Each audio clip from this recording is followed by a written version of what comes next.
Adieu mon petit poulet, on est parti, briefing de ta semaine. On est sur la semaine 2 sur 4 de ce macro-cycle-là. Les blocs ne changent pas, le bloc 1, bench press, bloc 2, back squat, bloc 3, deadlift. Tu as juste le contenu qui change un petit peu, donc fais attention à bien respecter les charges, le nombre de séries et le nombre de répétitions, parce que tu vas voir qu'en fait il y a une continuité logique dans ce que je te fais faire. On fera un point à la fin de ce macro-cycle là ou du suivant pour voir si on aurait pu fonctionner différemment.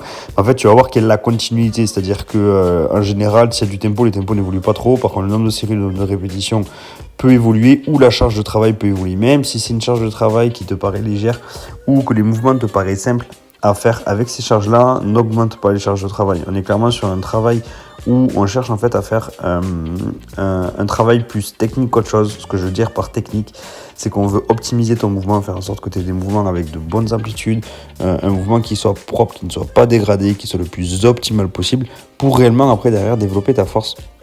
Et développer ta force dans des amplitudes et des mouvements qui sont parfaitement bien exécutés. Voilà, donc même si ça te paraît facile avec des charges légères ou autres, n'hésite pas à me faire un retour là-dessus, mais à bien respecter les charges de travail, les séries et les répétitions. Voilà. En ce qui concerne la séance renfo sur la partie dos, donc c'est la séance du bloc numéro 3.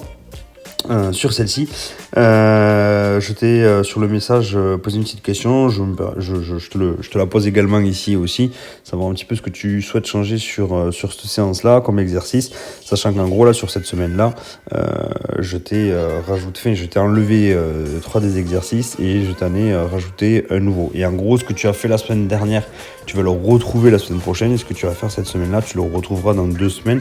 En fait, on met de la continuité, mais on met aussi une sorte de... On essaie d'éviter de trop varier pour le moment pour créer ces nouvelles adaptations avant de passer sûrement sur des choses un petit peu plus spécifiques. Donc je te laisserai me faire part de tout ça pour que je puisse réajuster. Sur la journée de lundi, pas grand chose qui change, tu as toujours ton bench press. Alors par rapport à l'exercice du renforcement musculaire avec le développé couché aux haltères vs la KB hold, en fait c'est simple, tu te mets allongé sur un banc. Tu maintiens une KB, donc une kettlebell swing dans une main et une dumbbell dans l'autre main. La main avec laquelle tu as la KB, tu la tends au-dessus de la tête comme si tu étais en fin de développé couché. Tu maintiens cette position-là avec la kettlebell et avec l'autre main dans laquelle tu as la dumbbell, tu réalises ton bench press. Donc en gros, tu réalises ton bench press aux haltères que d'une seule main, du côté où tu as la dumbbell, et de l'autre côté où tu as la kettlebell, tu restes avec le bras tendu au-dessus de la tête. Voilà. Et après, le mouvement en lui-même reste le même. Donc, je reviens sur ce fameux bench press. Pas grand-chose qui change. La gamme montante est toujours la même. Le bloc, on est toujours sur du 4-4 en tempo. Non, on passe à du 4-4, pardon. On était sur du 4-6. Si je ne dis pas de bêtises, le tempo est le même. La charge de travail forcément augmente un petit peu parce qu'on a le nombre de répétitions qui diminue. Sur le renfo, tu as 2 choses qui changent. Donc tu as du biceps curl en prise marteau à faire 3 séries max rep, et ensuite tu as un EMOM à faire en dead by. Je m'explique. Toutes les 1 minute 15, tu dois réaliser 4 strict dips. À l'issue des 4 strict dips, tu dois maintenir 10 secondes sans bouger les bras tendus, plus derrière 10 secondes les bras fléchis avec les pectoraux le plus proche possible de tes mains. Tu gardes une tension maximale à ce moment-là. Et à l'issue de ces 10 secondes-là, tu réalises 2 pompes, 2 push-ups. En gros, l'idée, c'est qu'une fois que tu as réalisé ce travail-là, le temps restant pour que la minute 15 passe, c'est du repos. Quand le bip sonne, au bout forcément de ces 1 minute 15, tu repars. 4 strict dips, 10 secondes d'iso bras tendus, 10 secondes d'iso coude fléchi. Et là, tu passes à 4 push-ups. Même principe, le temps que la minute 15 se finisse, c'est du repos. Quand ça sonne, tu repars. Le strict dip, ça reste pareil. En fait, à chaque fois, du moins à chaque tour, tu rajoutes 2 push-ups. Donc le premier tour, ça fera 2 push-ups, 4 push-ups, 6 push-ups, etc. Donc les push-ups, ce sont les pompes. Voilà, je ne sais pas si j'ai été assez clair. Si tu n'as pas compris le principe, envoie-moi un message, n'hésite pas, et je me ferai un plaisir de te réexpliquer ça de façon un petit peu plus concrète. Toujours la fameuse endurance fondamentale en fin de séance. Pour le bloc du mardi, le back squat, tu as une activation nouvelle, c'est l'activation numéro 2.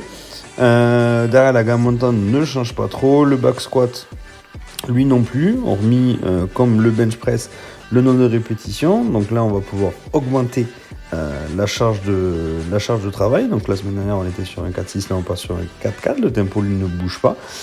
Pense toujours avec cet élastique au-dessus des genoux, à pousser les genoux vers l'extérieur, à garder les genoux vers l'extérieur. Il faut que tu sentes vraiment que l'élastique est en tension. Et ensuite, nouvel exercice. Au lieu de faire du start to din, on sera sur du stop box. Tu as la vidéo qui est juste en dessous. 4 fois 6 répétitions à 60 kg. Pense à bien respecter cette charge de travail-là et le nombre de répétitions, même si ça te paraît facile. Le petit renfort, du leg curl et du reverse lunge, c'est les vidéos qui sont disponibles en coaching tips, la séance d'endurance fondamentale. Et ensuite, pour le bloc numéro 3, le deadlift, gamme montante. Le bloc 1 et le bloc 2 ne changent pas trop, hormis forcément dans le contenu. On passe à du 4-4 en double pause et du 4 en sumo deadlift. Difficile, les charges de travail augmentent. Pense à bien respecter ces charges de travail là, à bien respecter le nombre de répétitions qui est indiqué sur le bloc et le nombre de séries. Pour le renfort, justement, c'est ce que je te disais, donc ça évolue un petit peu. On reste sur du pull-up en pyramidal, sauf qu'au lieu de faire une pyramidale en 7 reps, on ferait une pyramidale en 8 répétitions.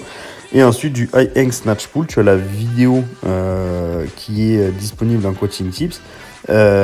Avec du banded pull down. Donc en gros, le high hang snatch pull, c'est un exercice. Tu as la vidéo en coaching tips. Tu dois réaliser 6 répétitions de ce mouvement-là et de suite après 5 temps de repos, tu réalises 6 band pull down. Tu as la vidéo aussi en coaching tips. Tu prends une 30 de repos et tu recommences ça 3 fois de plus.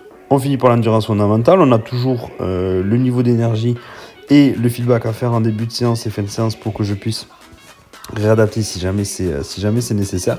Continue comme tu me fais là à me le partager, c'est vraiment top. Voilà, donc j'espère que j'ai été assez clair et concis. Si jamais c'est pas le cas, tu m'envoies un petit message, je me ferai un plaisir de te réajuster tout ça. Ce qui est vraiment très très important, c'est que tu respectes le nombre de séries, le nombre de répétitions et la charge de travail qu'il y a sur la programmation, parce qu'il y a une suite logique à tout ça. Même si ça te paraît facile, c'est tout à fait normal. Voilà, donc je te souhaite une bonne semaine mon poulet, bon courage. Même principe sur l'exercice au dumbbell KB, là, le bench, tu ne comprends pas, tu me le dis, je te referai un petit vocal. À défaut, je t'enverrai une vidéo. Voilà, bonne semaine et bon courage mon poulet, à plus.